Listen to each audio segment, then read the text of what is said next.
9 years have passed and this concert still remains as a monument in my memory.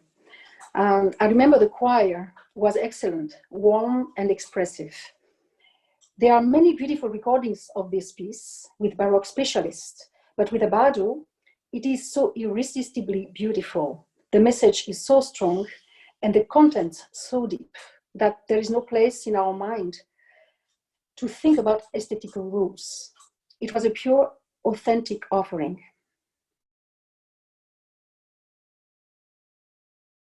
He was a telepathic and charismatic being, and one of the few conductors who didn't need to talk. His leadership was coming from the power of his soul. We could only be touched and elevated by this spiritual state of being. His skill to draw attention towards him by using sober indications incited the musicians to open other canals to communicate, to take responsibility, and to feel as if playing chamber music.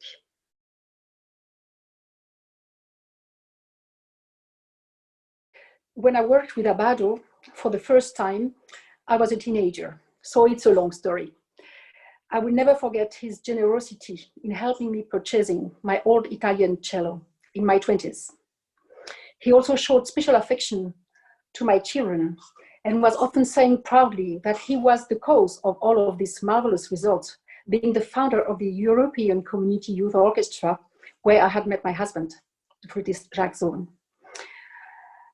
A moment that I will engrave in my heart forever is when, during applause, just at the end of the last performance of Bruckner's Ninth Symphony in summer 2013, he looked into my eyes for a long time.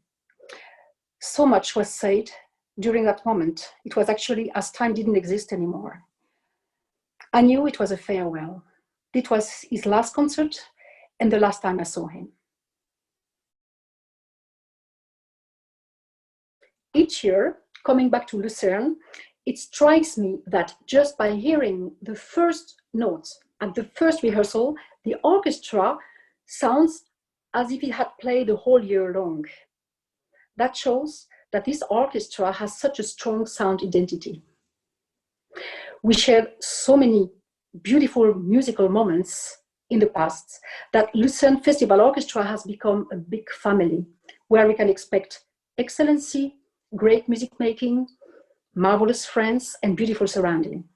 So coming back every year feels like returning home.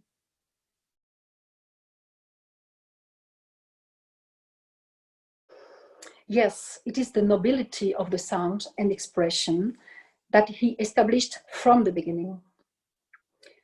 Conductors can only blend into this majestic sound without wanting to change anything in it, because they recognize its value. The orchestra includes so many different backgrounds and different generations. Abbado was able to unify all these different musicians through the power of his music. Still, 7 years after his death, the orchestra produces this very particular rich sound, which is definitely Abbado's signature. I would like to share a memory. For Abbado's memorial concert in April 2014 in Lucerne, we had decided to perform the Schubert Unfinished Symphony without conductor. During the rehearsals, we were all divided about tempi and interpretation, and we arrived on stage feeling quite insecure about what will come out of this.